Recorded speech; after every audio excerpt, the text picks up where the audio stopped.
पवन सिंह को कोई कुछ बोल दे और पवन सिंह चुप रहे, ऐसा कभी नहीं हुआ है और नहीं हो सकता है। ये बात मैं इसलिए बोल रहा हूँ क्योंकि कुछ दिन पहले पवन सिंह निर्दलीय चुनाव लड़ने का ऐलान किया था। उसी को देखते हुए मनोज तिवारी ने ऐसा बात बोल दिया जिसे सुनकर आप भी सोचिएगा सच में पवन सिंह को मनोज तिवारी चुनाव जीतने नहीं देंगे। पहले इस वीडियो को देखिए।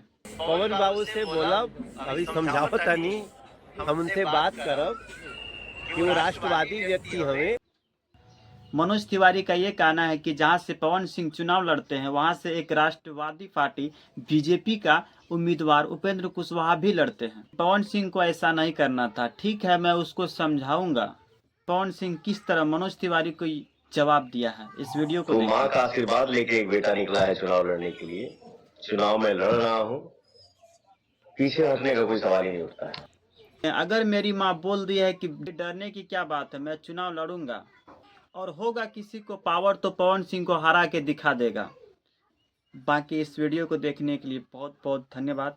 इस वीडियो को लाइक ज़रूर करें और चैनल को सब्सक्राइब ज़रूर करें।